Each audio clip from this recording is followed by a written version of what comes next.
খুব ট্রেন্ডিং একটা tiffin recipe হলো ওয়াফেল। এটা বানানোর জন্য একটা ব্লেন্ডিং জারে 1 কাপ মতন ময়দা, 2 চামচ মতন কর্নফ্লাওয়ার, হাফ কাপ মতন চিনি, হাফ চামচেরও হাফ বেকিং পাউডার আর একটা ডিম নিয়ে নিলাম। এর মধ্যে ভ্যানিলা এসেন্স সামান্য, 1 চামচ মতন কোকো পাউডার আর গলানো মাখন 2 চামচ, 1 কাপ মতন দুধ দিয়ে ভালোভাবে ব্লেন্ড করে নেব। পাতলা একটা ব্যাটার তৈরি হবে। এরপর ওয়াফেল মেকারটা একটু গরম করে মাখন ব্রাশ করে সামান্য করে এই ব্যাটারটা ঢেলে দিয়ে 5-7 মিনিটের মধ্যেই ওয়াফেলগুলো তৈরি করে নিতে পারবো। আর একটা টিপস এখানে শেয়ার করব, ওয়াফেলগুলো যাতে খুব ক্রিস্পি হয় তার জন্য মাঝখানে একবার ঢাকনাটা খুলে একটু মাখন ওপর থেকে ব্রাশ করে দিতে হবে। তারপর আবারও কিছুক্ষণ কুক করে নিলেই আমাদের ক্রিস্পি ওয়াফেল তৈরি। আমি তো এই ব্যাটারটা দিয়ে প্যানকেক তৈরি করে দিই মিঠাইকে। প্রথমবারের জন্য ওয়াফেল তৈরি করলাম, খেয়ে মেয়ে খুব খুশি। দেখে বুঝতেই পারছেন কতটা ক্রিস্পি অথচ সফট হয়েছে। এটাই আজকে স্কুলের টিফিনে দিয়ে দেবো। অডি ইউনিরাপের ফুড র্যাপিং পেপারটা টিফিন বক্সে বিছিয়ে তারপর দেবো, যাতে খাবারটা বেশ কিছুক্ষণ গরম থাকে, ফ্রেশ থাকে,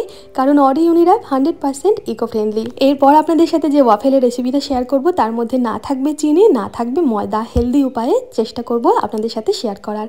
এই 4টে ওয়াফেল দিলাম, এটা খেলেই পেট ভরে যাবে। এর সাথে কিছু ড্রাই বেরিজ দিয়েছি। অনেকেই জিজ্ঞেস করেছিলেন কোথা থেকে ড্রাই বেরিজগুলো কেনা। অনলাইনে খুব ইজিলি আপনারা ড্রাই বেরিজগুলো কিনতে পেয়ে যাবেন, সুগার ফ্রি।